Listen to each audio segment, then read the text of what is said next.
whichever it is. So let us begin. On behalf of everyone at Elliott Bay Book Company, certainly my colleague Karen, who is doing all of the hard work. We are located on Duwamish land in the city of Seattle, and we're geographically kind of like at the elbow point of an L, if you made it, between northern Idaho, where Sarah Sentilles is, our author and guest of the occasion for this program, and Cheryl Strayed, who's with us from Portland and has been with us on past visits. Actually, Cheryl, I should say, has also been with us for her previous book, but tonight we are still celebrating. We're only 4 days in the life of this extraordinary book, Stranger Care, a memoir of loving what isn't ours, that just came out on Tuesday. Sarah is a writer of nonfiction books. She's done 4 books coming into this, and now a 5th.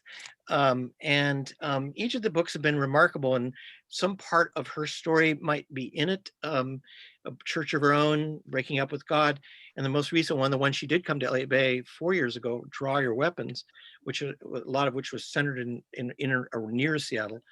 But this book, Stranger Care, has both more personal story, but also is a story of extraordinary large spirit and heart. And she and Cheryl will be taking you through that in various ways. And Sarah will do a little bit of reading, and then she and Cheryl will talk. It is about loving a child that is in the system that we call foster care. And Sarah does many things. I mean, people have told their stories and those experiences before, but she comes at it both the personal story of she and her husband Eric coming through this, but also looks at larger questions about it, and even the language of things, what different words in the process mean, and the words that they go through, the various languages and forms, and all this that surrounds how we form families, are in families, and what a family is, and what attachments are, and what we're scarred by, what we're loved by, what we're helped by, as any of us goes through life, both the biological part, but also the others that have a hand in how we come into this world. So this book is remarkable, and it tells many things, and you will, as not many of you had a chance to read it yet, because it has only been out 4 days, but it's a book that no one will put down, I don't think, once they do start reading it. It's that compelling. So I will shortly remove myself, and you'll be in the wonderful hands of Sarah and Cheryl. Cheryl, of course, I mentioned I should say a little more about Cheryl because she is down I-5, but she also has come and been part of many programs, many places, as the author of Wild, as the author of Tiny Beautiful Things, as the author of Brave Enough, as the author of a wonderful novel published in 2005 called Torch. But she's also, in recent years, along with the other work she's been doing, has been very supportive of other writers.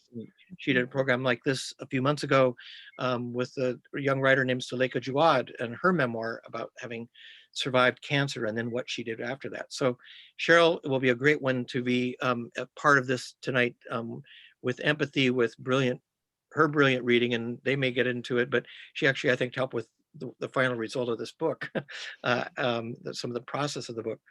And then we hope you will put questions in along with the comments you've already done. It would probably be easier if you put them in the Q&A because of all the comments, but Cheryl will work those in later.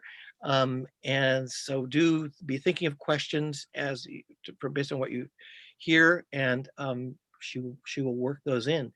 And I'll come back at the very end. But meanwhile, to thank you all again for being here, and now ask you to please join in giving good virtual attention and applause and affection in the direction of Sarah Sentilles with Stranger Care and Cheryl Strayed. Thank you both.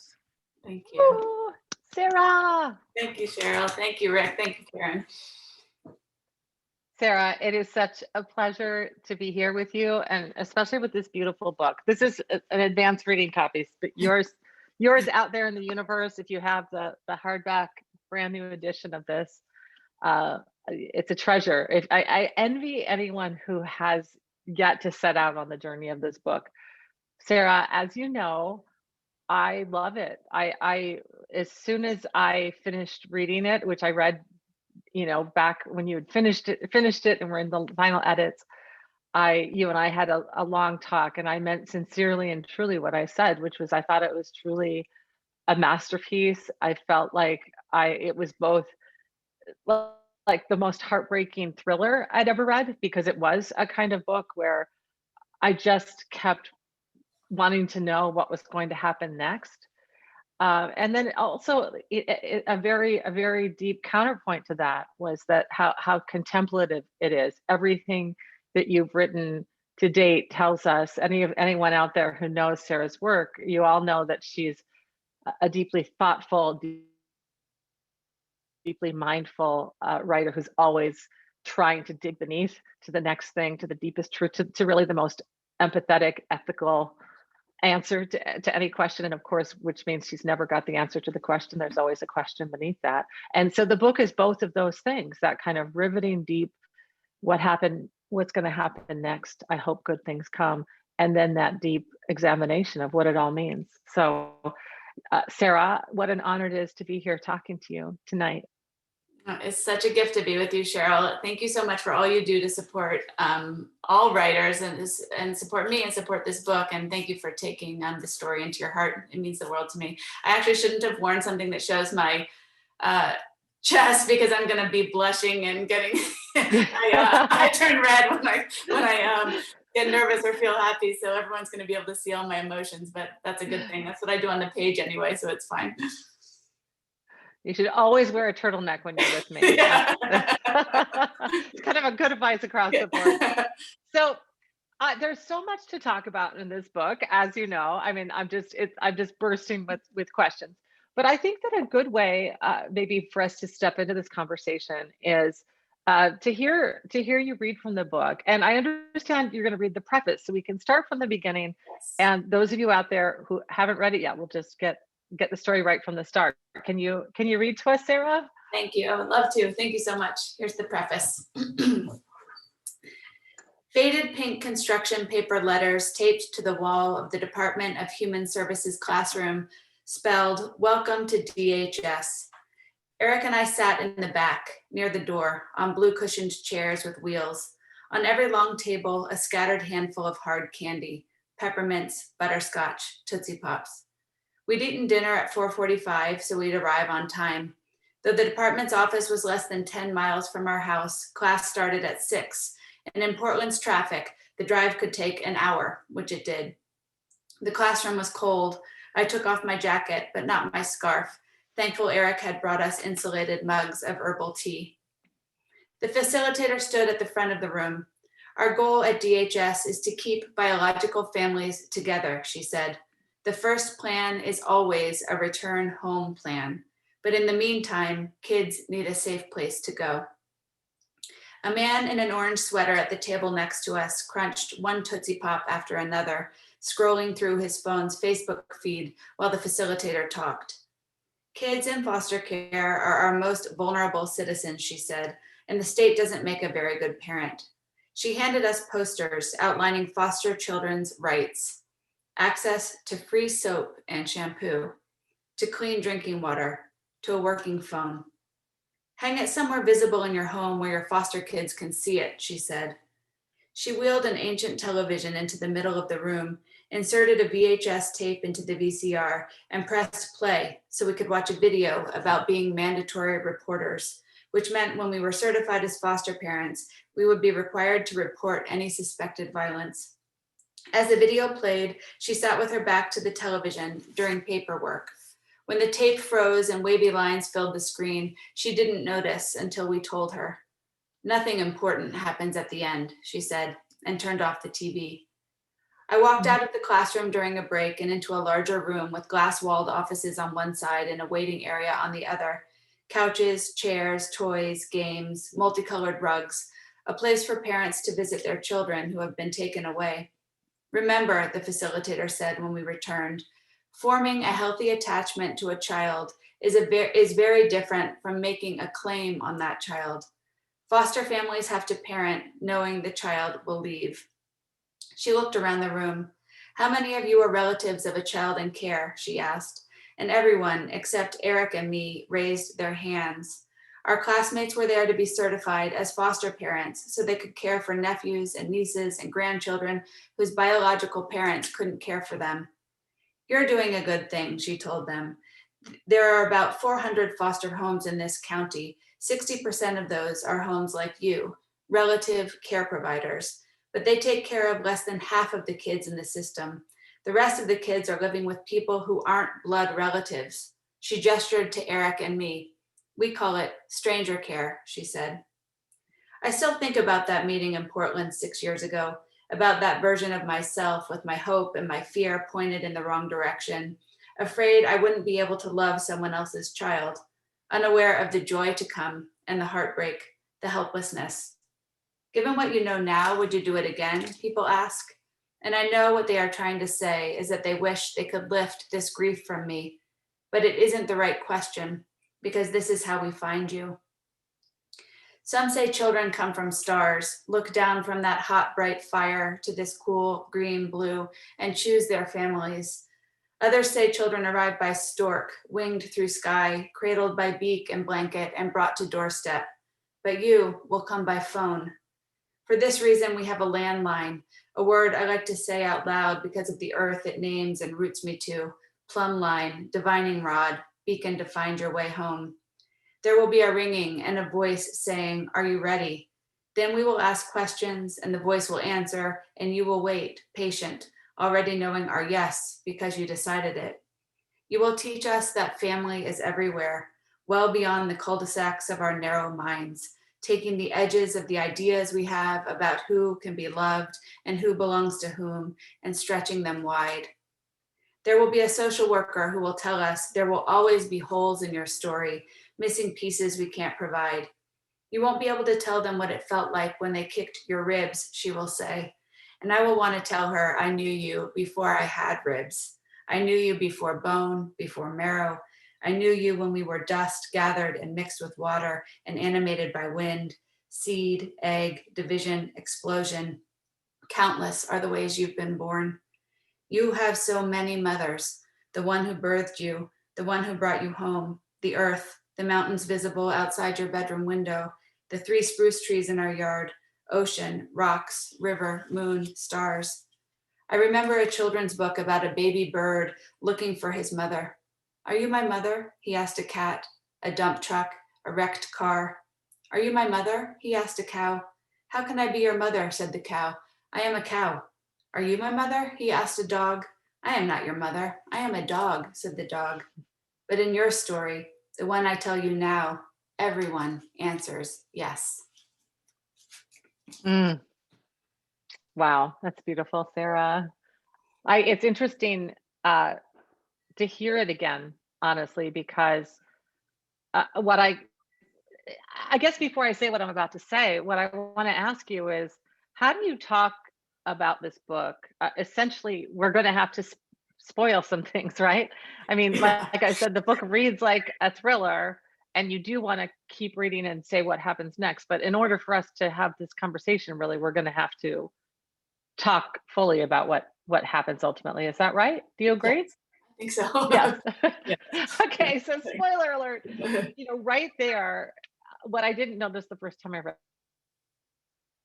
the book is right there. You begin with the truth that I think that maybe you and Eric may perhaps glazed over at the beginning, where they say, our goal here is not for you to parent these kids forevermore, but for you to be the temporary parents while we work on reunification. You put that right there at front and center in your preface.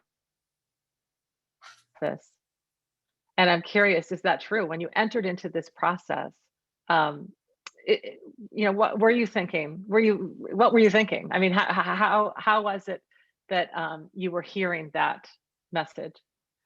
Well, I mean, I had to back up a little bit to how we got to foster care.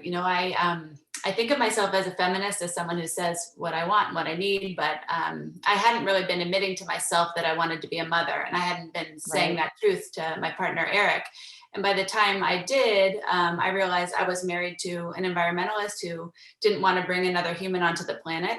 And so we had to remake our partnership in order to become parents. And Eric wants to live in a world where we tend the planet, and I want to live in a world where we tend one another. And so foster care became our common ground, this place where we could take care of children that are already existing in the world. You know, in the United States, there's 500,000 children in foster care. So it seemed like a good thing to be foster parents who wanted to be a permanent placement for a child. So we made it clear to all of the social workers we talked to that adoption was what we were going for. And I think in some ways they're so desperate for foster parents that they're like, sure, that'll be no problem. Adoption will be no problem. Right, come on in, right. Yeah, it's fine, come on in. But, you know, and then I think a lot of it was also deep denial on my part. You know, Nick Flynn, the writer, told me that the preface of a book or the first page of the book should contain everything. It should teach the reader how to read. It should contain the whole plot. It should contain how you're making meaning. It should tell the reader what kind of world this is, like the physics of it. And so from the beginning, my denial is stitched right there in the beginning. You know, I was sure our experience would be different and that we would get to keep this child. And so denial, and love and longing kind of steered my eyes away from what was really happening. Well, and it's interesting. That's, I guess, in some ways what I was trying to get at is that one thing I'm always struck by is how denial, which we, I think, see as this kind of negative thing we should avoid being in denial, it sits so closely next to our deepest longing. Like that so many of the things that we long for and that we actually have to struggle to get are things that in order to get them, we have to we have to not see every possibility that might thwart us from that mission. So when you were, one of the things you write in the book very early on, as you went back to talk about, you know, how this journey began as you and Eric shifted from really grappling, feeling very ambivalent about whether you would be parents together, and then shifting to this, okay, our common ground is foster care. Way back in the beginning, one of the things that you felt very clearly, or at least wrote in the book, is that you knew that you wanted to be a mother in some way. Can you talk to us about that those early reckonings that you went through as a feminist, as a writer, as a partner to somebody who had these big concerns about bringing a new person into the world? What were your longings? I think that, you know, I grew up I always wanted to be a mother. It was my deepest longing. And I also always was afraid of becoming a mother. You know, it's this motherhood is framed by our culture, or I've absorbed the messages that it's both this holy work, the most holy work you can do, and trap, you know, both. And so I had deep fears about what would it do to my writing? What would it do to my life? What would it do to our partnership? And here I was married to someone who said, I'm fine. It's just the two of us. I'm fine with that. And so I really had to think, well, is this something that I want to do? And I kind of pretended that it wasn't something I wanted to do, especially when I had a partner who wasn't that into it. And so I just kept ignoring these like physical sensations I'd have, where my sister would send me a picture of me holding her baby on my chest, and I would want it to be my baby, holding my baby on my chest, or Eric would call and tell us she was pregnant. And I wanted it to be me calling to tell someone I was pregnant. And so then I started wrestling with this question: do I want to have a baby? Do I want to have a baby? Do I want to have a baby? Because that's how our culture talks about parenthood. And then one day it shifted: do I want to be a parent? Which is a very different question. And I realized I don't need to be pregnant. I don't need to give birth, but I do need to be a mother. And that began kind of a very intense struggle between Eric and me to figure out how we would do that. And then this kind of entrance into this other world of foster care, which shattered our lives, which expanded our hearts, which transformed us into different people. You know, it's like we're still living in that other world now. And so you began in the preface, you're in Portland, Oregon. Tell us, by the time you actually did become you became foster parents, you were living in Idaho, is that right? Yes. Tell us about that process. So you decide, okay, I do need to be a parent, which I think is a very interesting shift. The difference between I want a baby and I want to be a parent. That one feels more centered in the self, I guess, you know, something that you can give to another. Would you describe to us a bit about that process that you went through in becoming foster parents and getting certified to be foster parents? Yes, it's a surreal kind of experience, and it's very invasive. In Portland, it's very invasive. In Idaho, it's not invasive at all. It's like completely wildly different. So in Portland, we had to take a bunch of classes. We had 2 social workers who showed up at our house multiple times. We had to fill out tons and tons of paperwork, and then they'd come to our house with their paperwork all highlighted, and I never knew if the highlighted was like a bad thing or a good thing, and they'd ask questions about our sex lives and our past histories and our relationship to alcohol, and I it brought out all my good girl performer kind of stuff, because I thought, Right. here are 2 people tasked with deciding whether or not I get to be a parent. And I just acted like a real freak. I was very weird during all the meetings. And Eric was much more strategic and calm and charming, and they loved him, which really annoyed me. You know, that I was the one who was trying to make us become parents, and Eric was the one who could play the system right. Right. But we ended up stopping that process and moving to Idaho. And in Idaho, they didn't accept any of the training we'd done in Oregon, so we had to start all over again. And I was actually relieved to start over again, but we found ourselves, you know, one of the things that this experience showed is the real need for civic spaces. Like, we don't have good spaces to gather to do hard things. Like, once we got our foster daughter, we had to have visits with her biological mother every week, but we had been told it wasn't safe for her to come to our home. So we ended up meeting in a bank, you know, like, Right. so strange. And then our foster care training took place at a car dealership, on this upper level of a car dealership. And I remember the first day we came, and we were late because we didn't believe it was at the car dealership, so we couldn't find it. And then the trainer asked us to introduce ourselves and say something we love to do. And it was in Idaho, and in a pretty rural town in Idaho, and it went around the room. I like to hunt, I like to hunt, I like to hunt, I like to hunt, I like to hunt. And it got to me, and my mind went blank. Like, I couldn't think of anything. Should I say I like to Nordic ski? No, that's not gonna sound good. Like, what do I say? And I ended up saying, I'm Sarah, and I like to read. And I heard Eric just say, like, oh my God, you know. Oh no.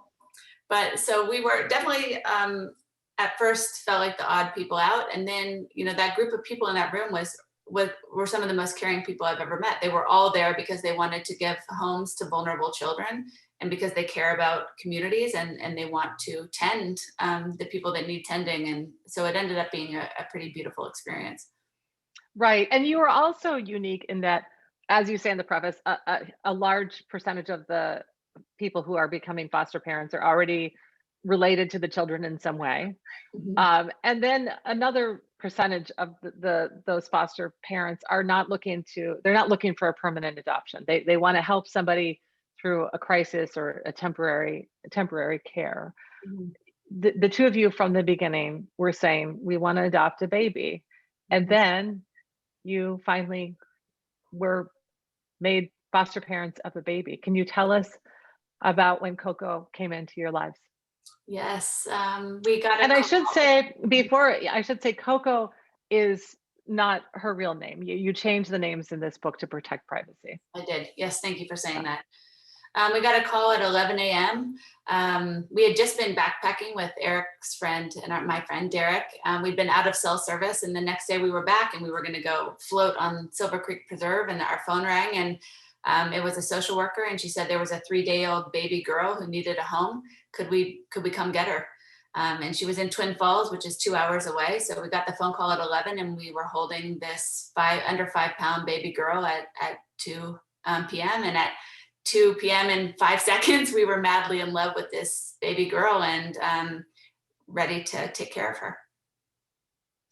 And at the time, did you meet Evelyn, Coco's mother, or were you completely, you just got Coco We at just that got point? Coco. She had been, her mother had been discharged from the hospital, and Coco had been, it's called declared. So she'd been taken into care. And so we didn't meet Evelyn, which is what I call her in the book, until 2 weeks later. When you're a foster parent, and when you're a biological parent whose child is taken into care, there's a series of court dates that you have to show up for. And then the first one is called a shelter care hearing.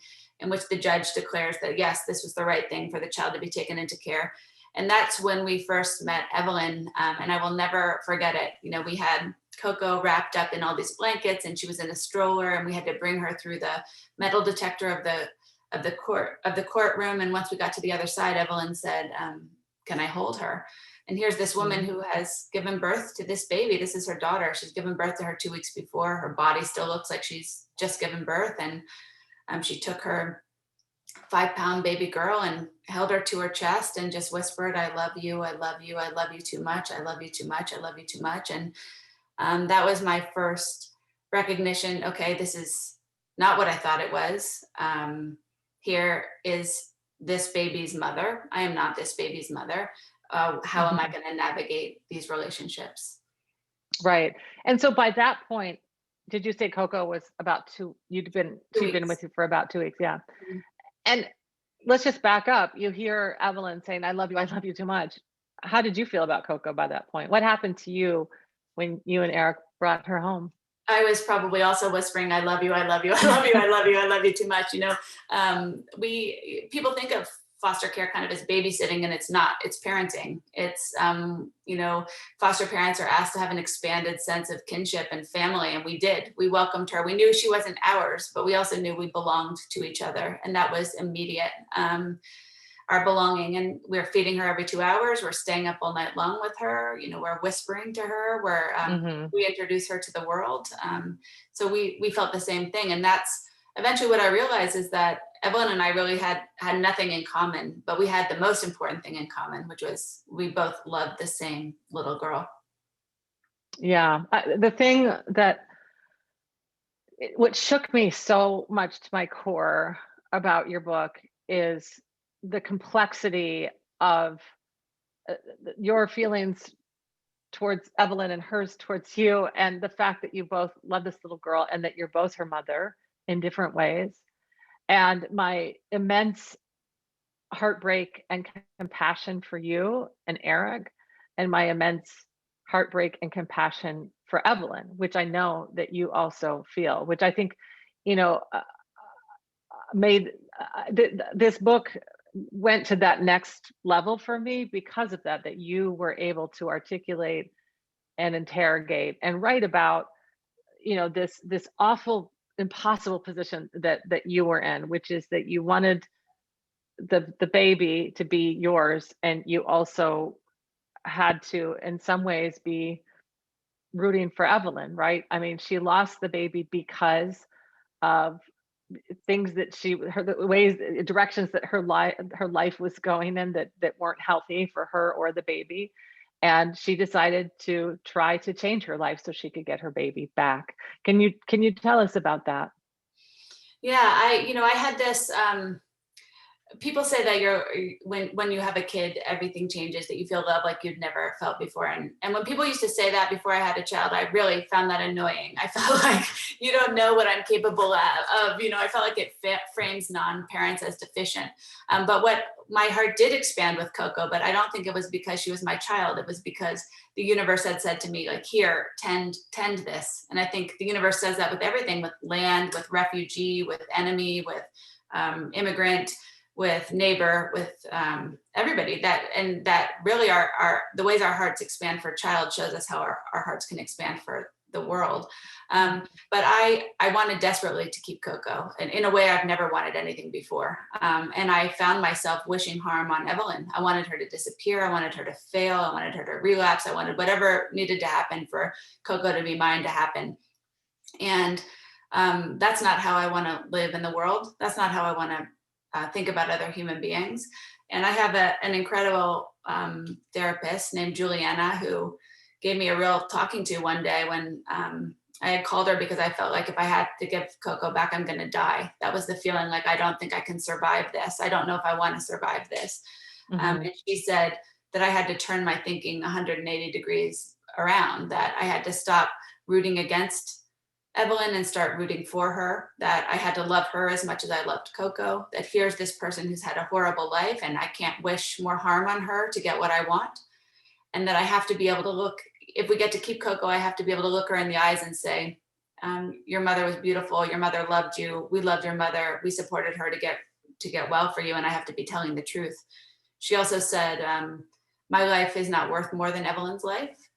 And she said, here's this person who's demonstrating that she wants to get better for her child, and this child might save her life, and you don't need your life saved.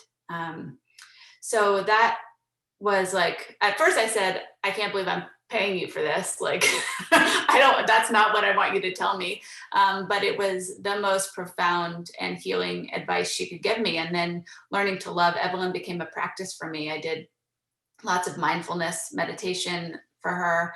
And she and I eventually developed a really beautiful relationship. And what was amazing, I mean, Mother's Day is coming up, and one of Coco's first overnights with Evelyn was on Mother's Day. So here I was going to celebrate Mother's Day without this child that I felt had made me a mother, because Coco would be with her mother. And the foster care system didn't care. They were like, you're not our mother, get over it. You know, everything you're thinking about is wrong. And Evelyn gave me my first Mother's Day present. She gave me this little teacup with a yellow rose in it and said, Happy Mother's Day. And so she saw me as a mother. And we had this bond of shared grief. You know, she lost her daughter to me, and then I lost my daughter to her. So we were in that way profoundly connected. Yeah, it's really some of the most complicated emotional writing I've ever read, because what I could feel for you is, you know, I think that you absolutely made it your practice to love Evelyn, and you did love her. And it was also true that your life was absolutely shattered by this decision that she would go back to Evelyn. And so, you know, I'm guessing it was something that you had to manage breath by breath. But that with every thought that you would think, no, because let's be clear, what happened is, while you and Eric were loving Coco and going ever deeper with her as feeling like her parents, Evelyn was needing to jump through a series of hoops, right, to prove her fitness as a mother. Is that right? Yes, she they have it's called like a parenting plan or a treatment plan, and she has to do a series of things in order to prove her fitness. Although the bar is very low in Idaho, it's called minimal parenting ability, which is one step above do no harm. And I'll never forget the day in the courtroom where our social worker had been arguing for reunification to happen. And after court, she pulled Eric and me into a room because we weren't sure. You know, it's not just in the foster care system that you have to hand a baby that you love back. It's that you have to hand a baby you love back to a situation that might not be safe. And she knew that we were really terrified. And she was telling us how Evelyn was ready and it was the right thing. And she's a mother. The social worker's a mother, and to several kids, some adopted, some biological. And I said, would you give any of your kids to Evelyn? And she said, I wouldn't trust my dog with her for an hour. But that's not the rubric.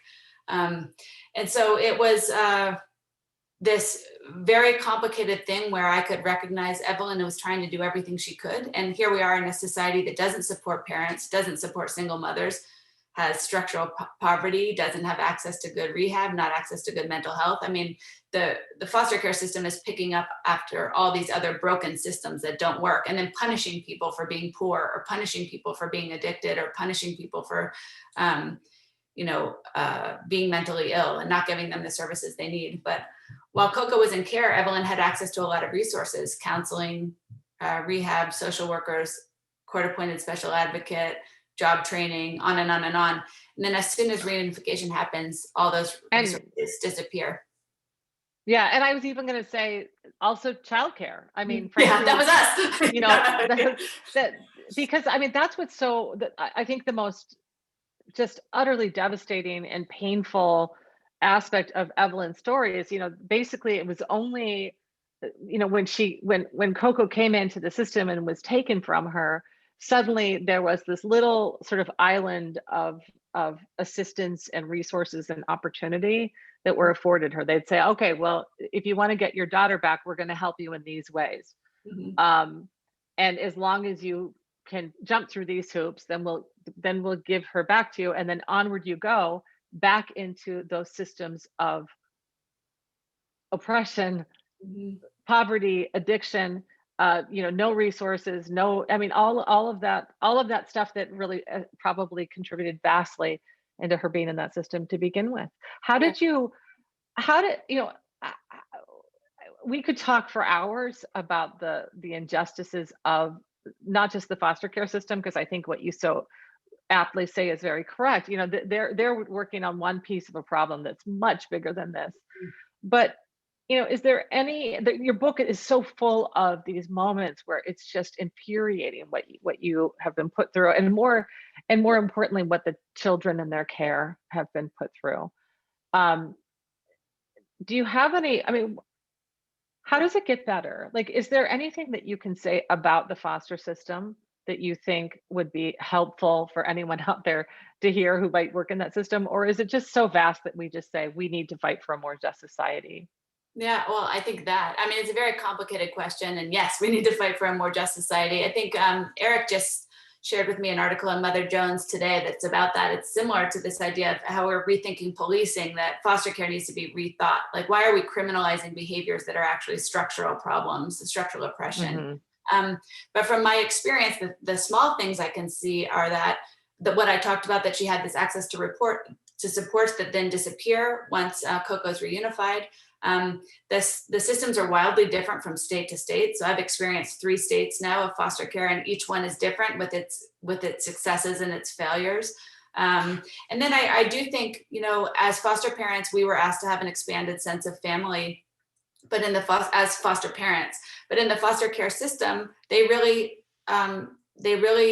celebrate biological family. That's what matters. Hmm. Reunification is seen as the end game. Reunification with biological family is success, even if it isn't necessarily the safest place for the child.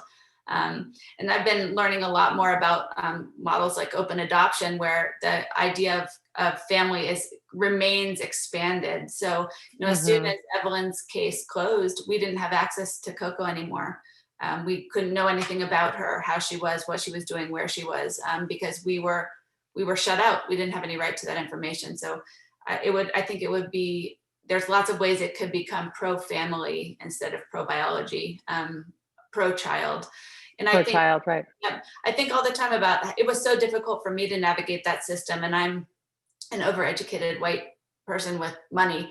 Right. And there's 500,000 children trapped in that system. So it isn't about me. It's about these children that are in that system trying to find safety, trying to find family, trying to find home. Right.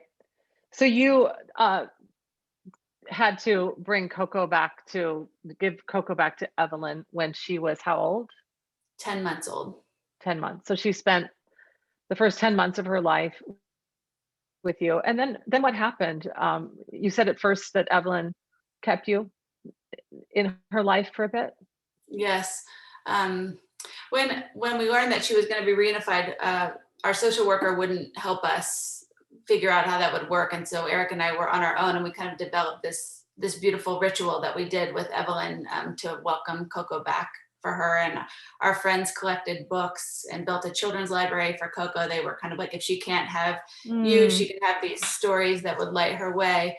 And at first, Evelyn and I stayed in touch. We really had become friends. Evelyn had invited me to her home. I'd spent several days in her home.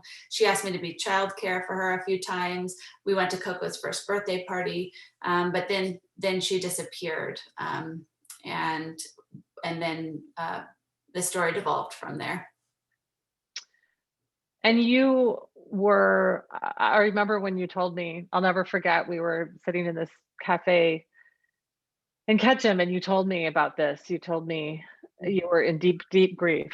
And there's so much in this book that, I mean, we're talking about the story of you becoming Coco's mother, and what we're missing is all the beautiful writing in which you explore all the ways that we can mother, all the ways that we are nurtured and mothered by the natural world, all the ways that mothering and nurturing is done in the natural world.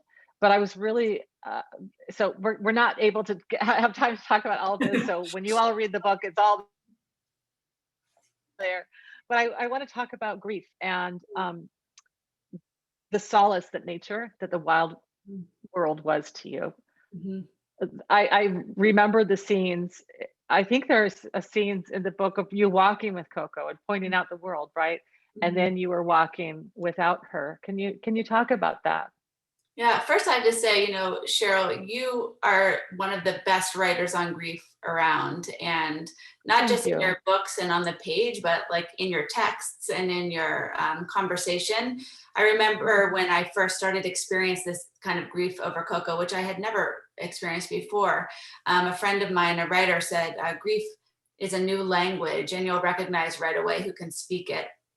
And you speak it, and so I just want to say thank you Oh, for that. thank It's you. been such a beacon for me. So thank you for that. But Thank you, honey. yeah, so Eric and I took Coco on walks every day, and we pointed out the world like, this is moonlight, this is starlight, this is a robin, and I was clinging to this idea that we all come from the stars. We're all made of stardust, and so if we're all made of the same material, no matter where you are, you're already home. You belong. We belong to each other, we always will belong to each other, and that wherever she was, there would be moonlight and sunlight and grass and wind. And so that felt really important to me, because I wrote this book as a love letter to her. I wrote it to mother her, and I wrote it to try to help make a world where wherever she landed, she would be cared for if she wasn't with us. And then when she was gone, I live in a beautiful mountain town, and I walked alone, and I walked a lot with my friend Erin, and I felt held, by the earth, by the mountains, by the river, by the aspen, by the hawks, by the vultures, by that huge expansiveness. I don't know if I could have survived this grief if I was in a city, and I know about walking and Hmm. grief, and what it does to the body and what it does to the mind. But it was everything for me. I think there's something that the wild world teaches us about just that raw, pure, awful acceptance, Mm, that you simply have to accept what is true, and what a radically painful and radically healing act that is, to say, I surrender to what is. It is hot, it is cold, it is windy, it is fierce, it is gentle. And something about that physical experience in the natural world, to me, really echoes what happens when something, when we lose someone that we do not want to lose, whether it be in the way you lost Coco, uh, or when somebody dies. To me, that's the ultimate, sort of ragged healing, the jagged healing that the wild places offer. mhm. That's perfectly said. I, so I want to say too, we do have to kind of move on, Mhm. but I want to ask, there's just the writing of this book too. So the natural world absolutely allowed you to sort of survive these most painful days, but the writing feels healing too. Mhm. And what I was so struck by as I read this is a story that's happening now. Coco is now like what, 2.5? Gonna have. Mhm. Yeah.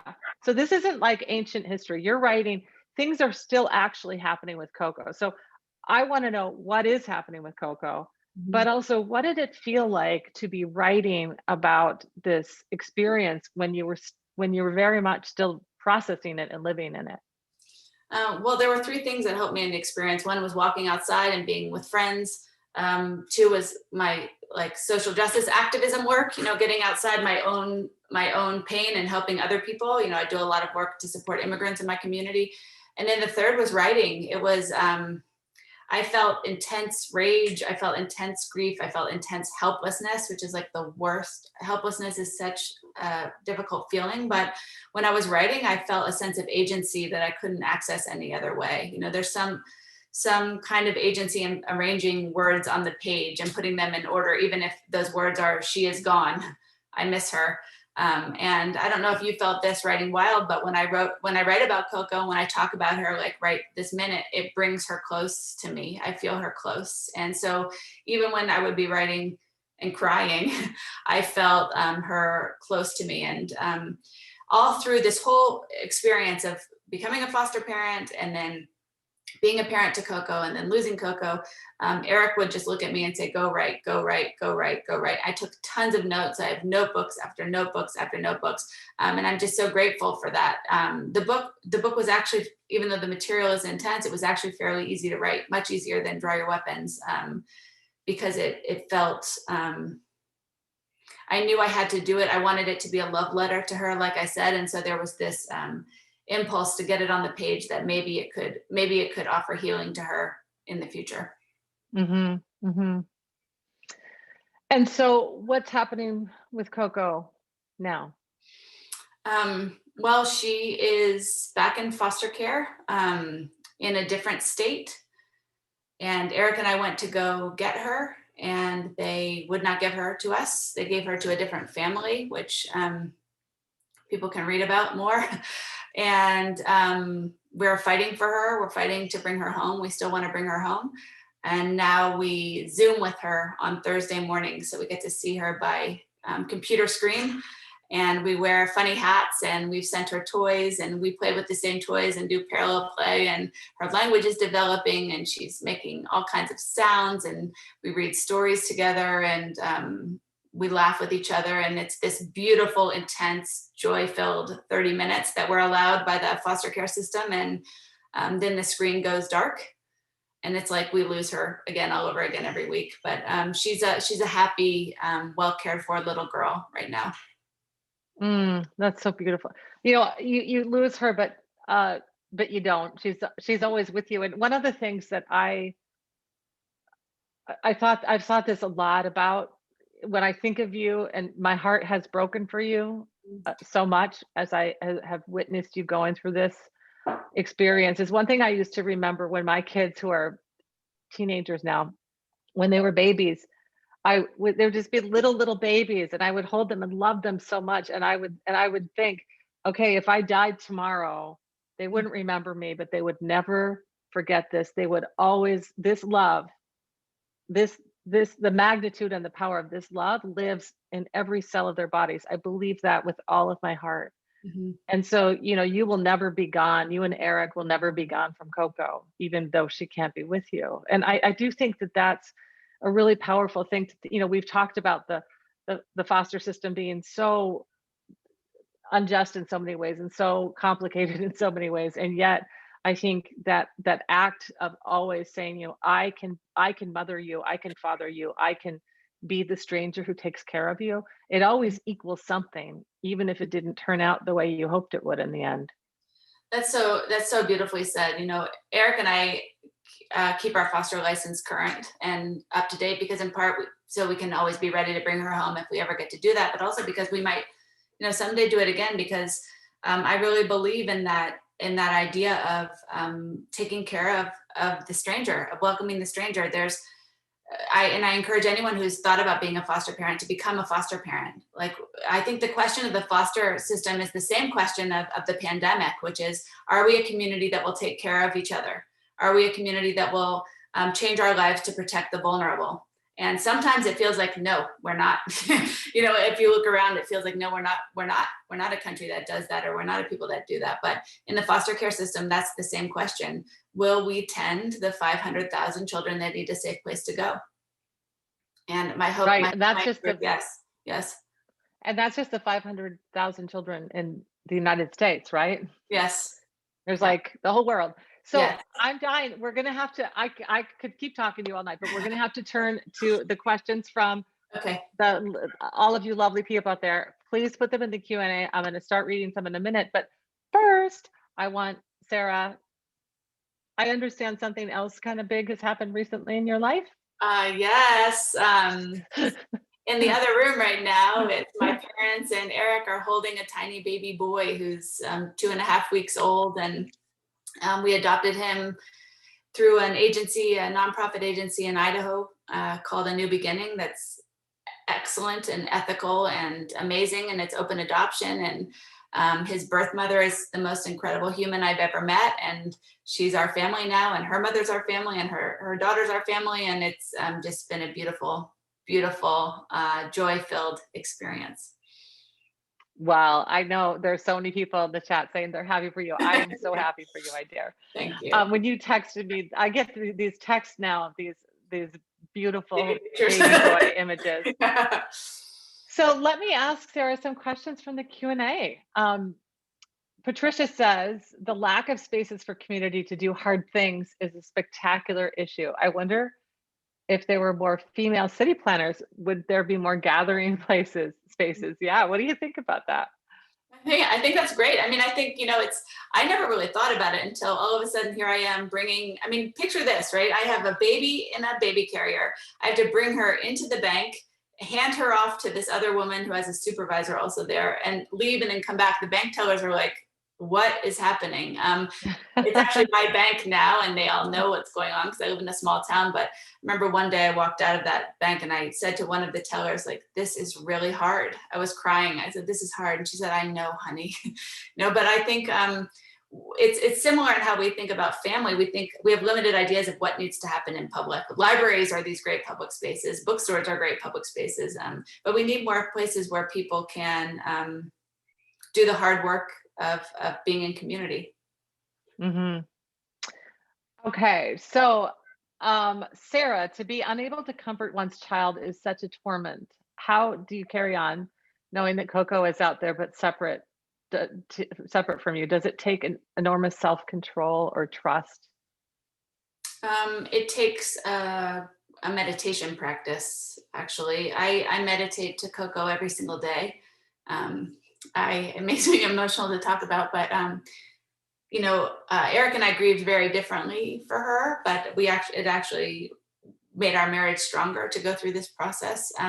But one thing I do is I meditate to her every day, and that's all I can do. I mean, we also have a team of lawyers, which is something concrete that I can do to try to keep her safe. But the other thing I try to do to keep her safe is build a world, like I said, where no matter where she lands, we'll take care of vulnerable things, vulnerable beings, vulnerable people. So I understand my activism is linked to my care for Coco as well. Mm-hmm. Yeah. Your choice to write this as a love letter inherently makes you more vulnerable, and this vulnerability is palpable on each page. How does it feel to be so publicly visible in your grief and your love and your insecurities? It feels fine. I think that's how I am as a person. So sometimes when people are like, "Oh my gosh, you expose yourself so much on the page," I'm like, those questions make me nervous. Like, oh, I do. I didn't think. Memoir is highly curated, so everything that I put there, I feel comfortable having on the page. But my hope, and it's also something that you write about, Cheryl, is that the things that we say that are most scary to say, it's actually what draws community towards us. So I've found that the more vulnerable I am on the page, the more permission I give to other people to be vulnerable and tell their truth. Like we don't want to be the hero of our own story. We want to show the complicated, messy work of being humans, loving other humans. For sure. I know that the most unnerving thing that people say to me about my work is, when sometimes they'll go, oh, I can't believe you wrote all that stuff about yourself. And I'll be like what? Like, I don't know. I thought I was like, okay, but it is very, very sort of a scary leap, and I do think this is, it is your most personal book. Mm-hmm. You say, I mean, right there, yes, you are.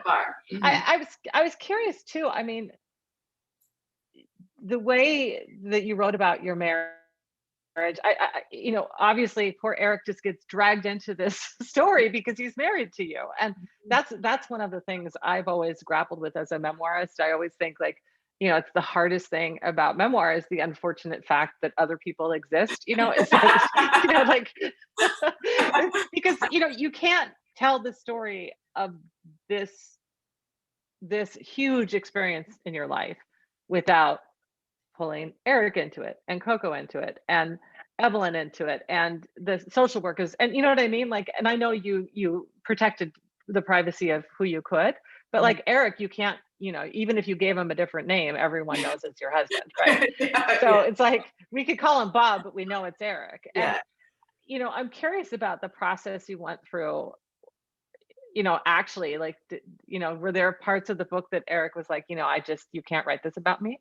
Well, I let him read it and let him make any changes he wanted to make. I think he liked everything about it. There were some, he wanted, there's a scene that I write about when I went out of town the only time I went out of town, and Coco got croup, of course. And Eric said that was the weekend he became a father, and she became his daughter, and he became her father. And he wanted me to like deepen that.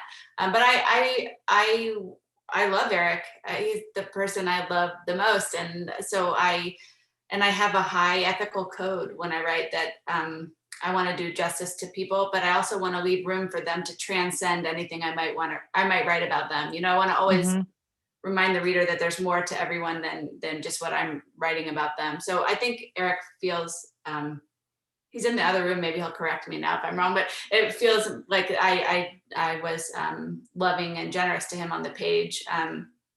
Oh, very much so. I was, I mean, oh, go ahead. Yeah, he comes off, like, I didn't mean in any way that, I mean, I think he comes off as an absolutely positive figure. I just mean that, that part of the vulnerability, I think Yeah. when people think about the work of a memoirist, we often think of that self-exposure, but I think the scariest thing is exposing the people we do love, Yes. because it's not their choice, right? Yes. To some extent. Okay, Yeah. Another question, Lisa. I so agree with your assessment of Portland's foster care system. What would be one change you would suggest to keep the system itself from furthering the trauma these children and eventually the foster parents have endured? I would say the same thing about keeping supports ongoing after a child is reunified would be one thing. Having a more expansive sense of family would be another. And then really, by the time kids get into foster care, that we're so far down the river of dysfunction. We're so far down poverty, racism, structural oppression, that we have to fix those other things first. And I think this Mother Jones piece that I referred to has really gotten me thinking about how maybe we're looking to the wrong systems here. Maybe we're criminalizing behavior or punishing people for behavior that shouldn't be punished, that there's another way to think about it. So I'm really open to rethinking, what does it look like to support families? Because that's really what foster care should be doing. Like, we need housing, we need healthcare, we need living wage. If we had those things in place, if racism was over, how much lower would the numbers of kids in foster care be if we had adequate drug programs for addiction, for example? So I think really we need to fix the systems around communities and have a pro-family, pro-child society, which we are so far from. Mm-hmm. Yeah, right. Okay, another question. The stellar memoirs raise the social issues that must be addressed and are often invisible to many people. Wow, you are there tenfold. I'm wondering what you may have dedicated yourself to since finishing the memoir in terms of social action for change in the foster system. Do we need a national plan? Are there other countries that we should model ourselves on? Oh, those are great questions. I don't know the answer to those questions. I'll have to research more, but my hope is that this book will be a conversation that will be used by foster parents and by social workers and by CASA advocates and by children in the foster care system and biological families in the foster care system to have a conversation about what's working and what's not. And I think there are many other better models, and there's people who study this. There's great work by a lot of African-American researchers about the foster care system, exposing the disproportionality within it. I would like to be an advocate for reformation in that system and advocate for the children in that system. And that is something I will continue to do for the rest of my life. Right. Okay. So I realize I've only been looking in the Q&A. I'm going to look in the chat because I think there are also more questions over here in the chat. Here we go. Okay.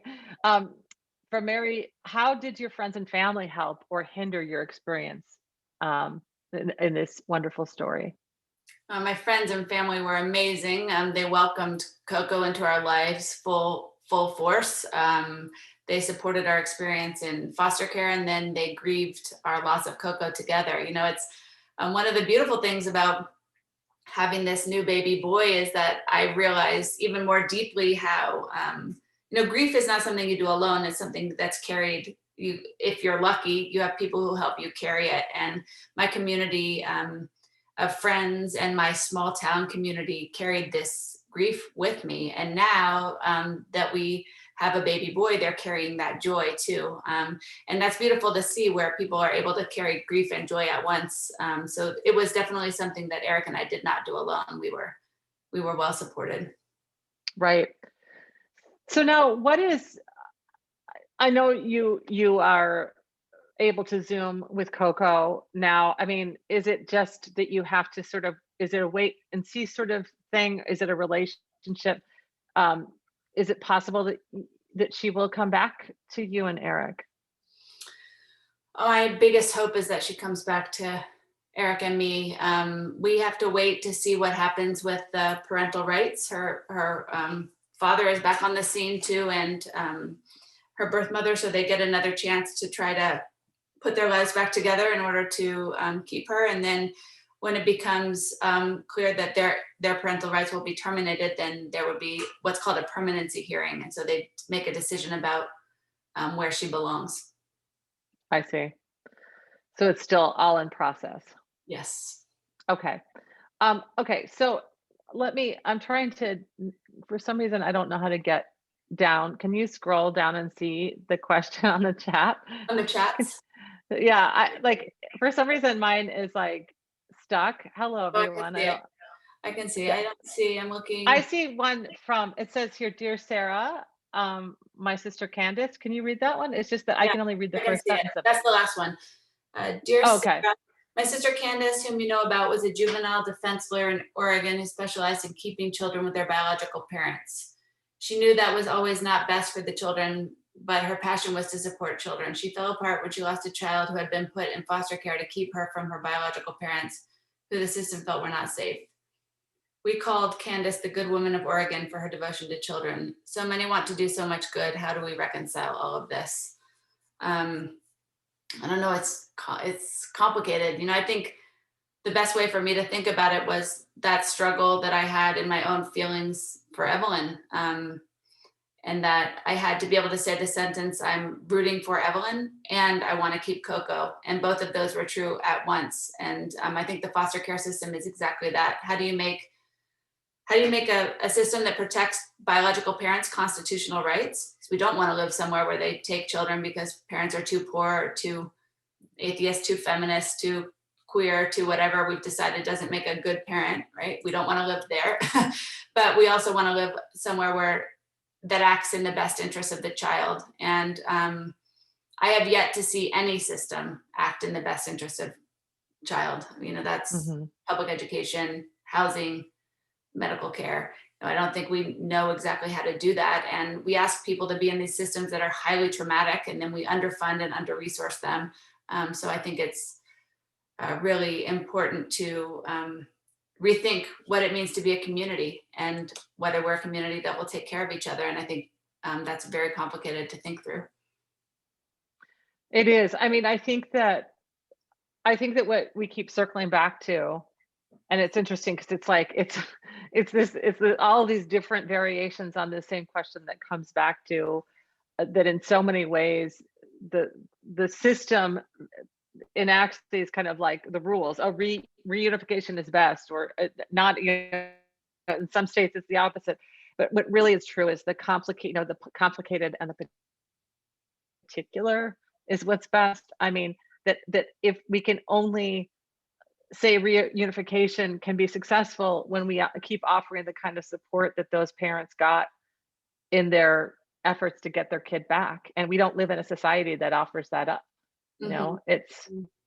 I think you're right. I mean, I feel like when you say that there is no system that puts children first, and whether it be public education or healthcare and so on, I don't want us to end this night on a note of such profound despair, because I think that that's not only just hard for all of us who are here today talking about your beautiful book, but I also think it doesn't reflect the book you wrote. I think that this is one of the most devastating books I've ever read, because in the end, I feel such tremendous grief and sorrow and fear for for so many people in the book, you and Coco and even Evelyn.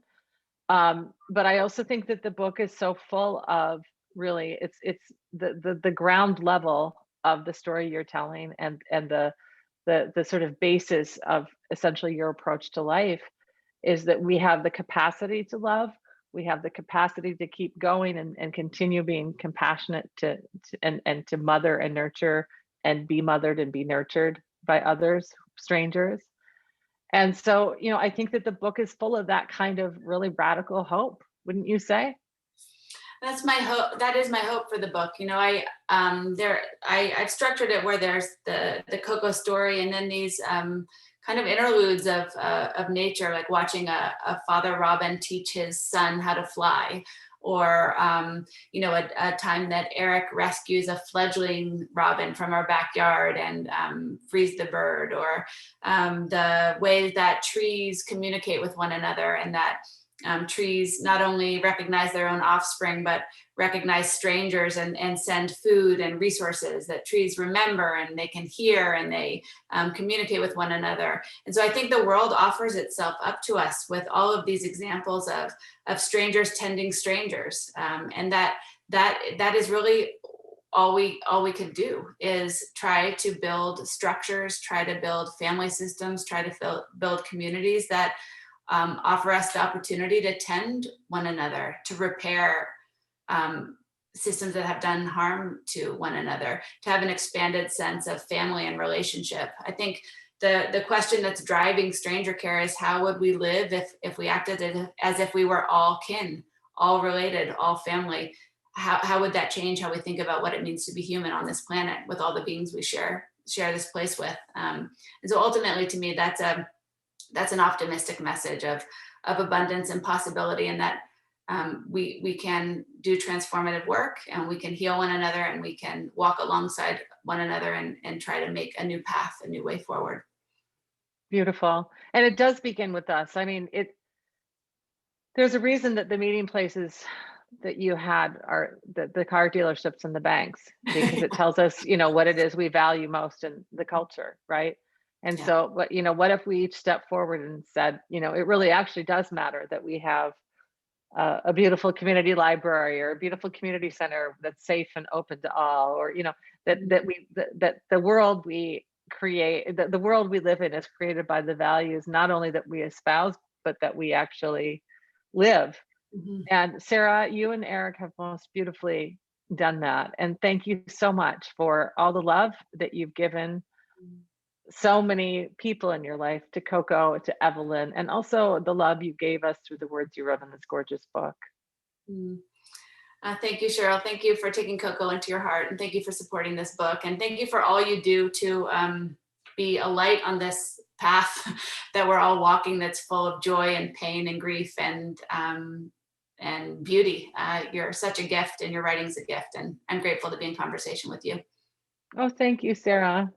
Okay, everyone, thank you so much for joining us. I know Rick is going to step in and say some words of goodbye, but I just want to say thanks for being here tonight. And thanks to Elliott Bay Books, and thanks to independent bookstores. And I'm so grateful for this. Thank you, Rick, and thank you, Karen. I don't think I have adequate words right now, but I thank you both. I think and all who've been also in the chat and with the questions, there are many, of course, now I feel like my night could keep going, but I won't. I will say these forms of community and support and places. I mean, Sarah, you do some wonderful acknowledging of Hedgebrook, which I think is a place near here, which has been supportive of women in writing and togetherness, both the chance to work on their own as well as in company. There's been quite a group. If we were in the room tonight, there would have been writers we knew and didn't know. We have writers from Australia in here too, so that would have been quite a feat. But at least among the people, Laurie Frankel, who I love Laurie. Hi, Laurie. Hi. Whose blurb is on the book, her comments, and has her own book coming out next month, a book called 1, 2, 3. But also Lynette Friesen and Kevin Sampsell and Julie Coyne and Amy Bornman and Drew Lamb. And Alice Dark and Kate Milden Hill, Brownwin Birdsall, Nancy Slavin, Thea Singer. I probably missed others, but also, so those are some of the writers here, but also in the Kelly chat, Thompson. question, Yeah, there's so many writers here. Yeah. yes, comments of people who themselves were foster children. And when Cheryl probably would have missed this anyway, because it was right when the two of you were speaking very heartfully about Cheryl telling Sarah about how, Sarah will always be with Coco. And Alora put in the chat, said, I can speak from experience. Cheryl is correct. You will always be with her. My first foster parents are still with me 55 years later. Oh, that makes me cry, and something that I want to do, and I don't know if Elliott Bay would be interested in this, but I want to run a writing workshop for children in the foster care system, either like that, who were in 55 years ago, or who are currently in that. So if anybody here is a foster child or is in the foster care system and is interested in a writing workshop, please reach out to me. You can reach out to me through my website, and I would love to do that. We can definitely talk and work on that. Yeah, we'll do it through Sarah, but then we'll work with Sarah. Yes. Please.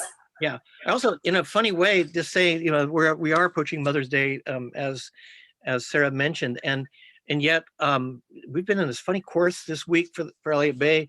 A couple of nights ago, a Seattle writer whose first book was about how she dealt with the death of her young son. Carol Smith was a memoir, so it was a form of how she has worked through the grief. It's still there. That was Tuesday. And coming on Monday, we were talking to Sarah beforehand, and a writer who Sarah cites in this book without her book having come out, but Suzanne Simard, who's done this extraordinary work on trees, book called Finding the Mother Tree. Her book just came out, but that book too is about survival, cancer, community, and relationship, again with trees. Anyway, it's just part of this larger, part of Sarah's book is the natural world, and certainly Cheryl knows that world too. Anyway, maybe invented that world of writing about this kind of larger thing going on, but really highlighted by this book tonight, Sarah. So beautifully done. Thank you again, and thank you both, Cheryl and Sarah, and everyone from all the places who are already into tomorrow. They're over in Australia and on the east coast of our United States. So thank you all, and take care. And you have some fun now, Sarah. You've got somebody in the room next door. So yeah, I just heard them making a bottle. Oh, thank you. Well, thank you so much. Yeah, our love to your sweet little family. Thanks. Sarah, and yeah, thanks Rick and Karen and all of you at Elliott Bay Books, and all of you, please go support this beautiful, amazing bookstore and all the local indie bookstores in your very own towns. Yes, this matters a lot. So thanks for bringing writers and books to people, Elliott Bay. Thank you. Yes. In the form of Rick. Happy Mother's Day. Thank you. Thank you. Yes. Yeah. Oh, yes.